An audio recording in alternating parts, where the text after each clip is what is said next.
In today's lesson, we're going to continue the process of taking an equation and moving variables around in order to isolate a particular variable.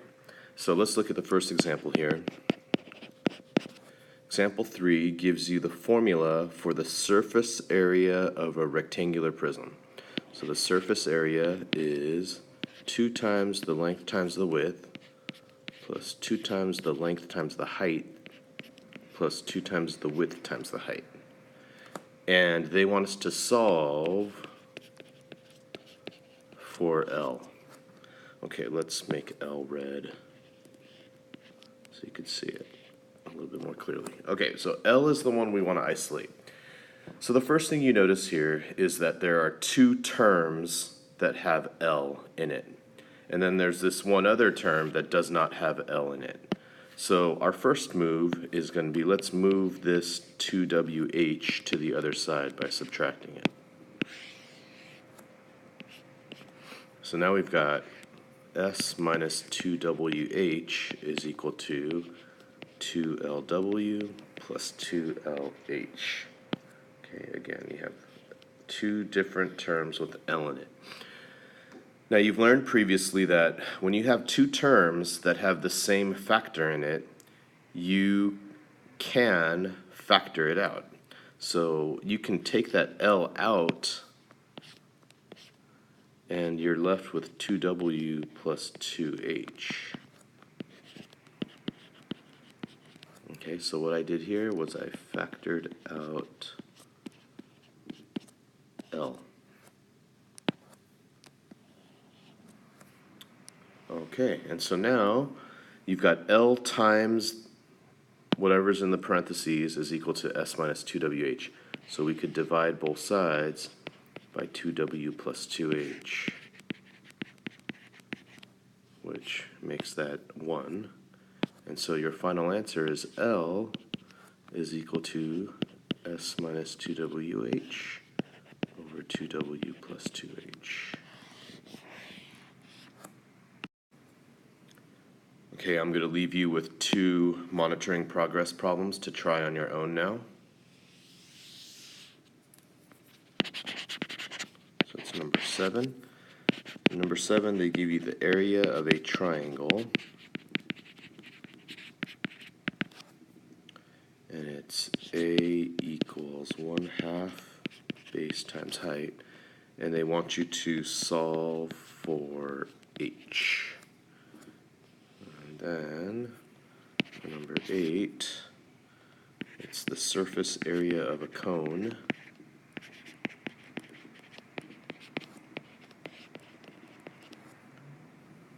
S equals pi r squared plus pi r L, and they want you to solve for L.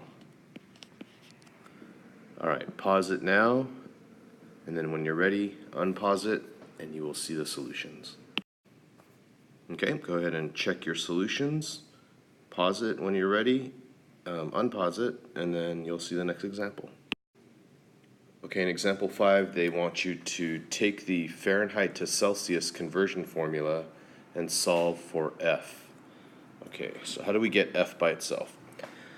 Well, in this problem, F is kind of tucked inside of this parentheses. So I like to kind of think of the analogy of, let's say you're trying to infiltrate the enemy's base in order to assassinate their leader. So their leader is F, and you want to get into their fortress. So the way you got to do it is you got to take out the outer guards first. So that's like the 5/9. And then once you get rid of the outer guards, then you can handle the 32, and then you've got F by itself.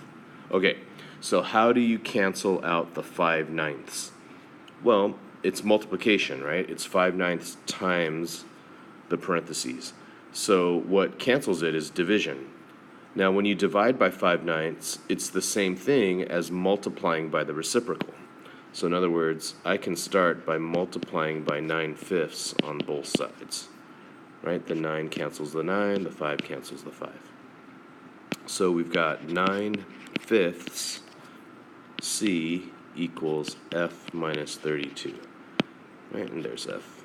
And now it's a pretty trivial problem. All we have to do is add the 32 to the other side.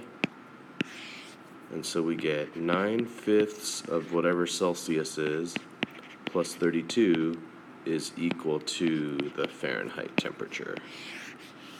Okay, so basically they started with the Fahrenheit to Celsius conversion formula, and what this gives you is the Celsius to Fahrenheit conversion formula.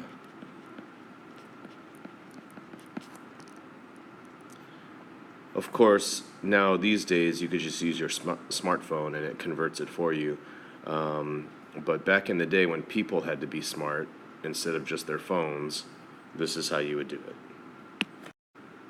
Okay, let's look at one more example.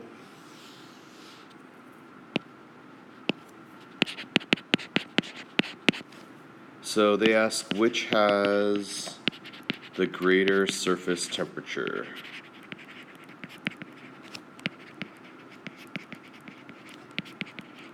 And they give you two planets.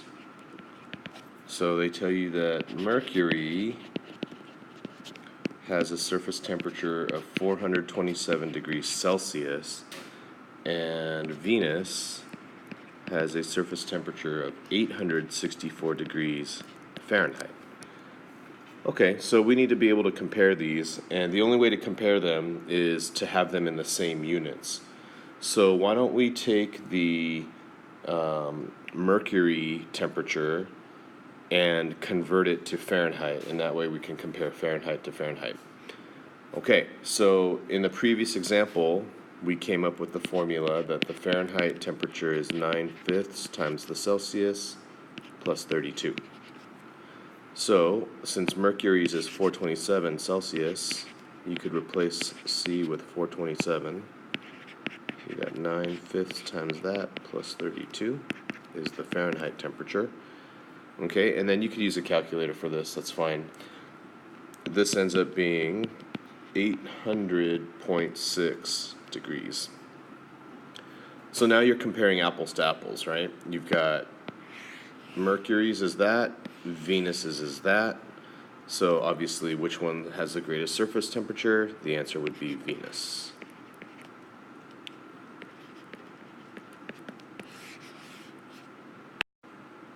All right, let me leave you with a monitoring progress problem. Okay, here's the problem. A fever is generally considered to be a body temperature greater than 100 degrees Fahrenheit. Your friend has a temperature of 37 degrees Celsius. Does your friend have a fever? Okay, work on this, pause it, and then come back for the answer. And here is the worked out solution, and that's it for today.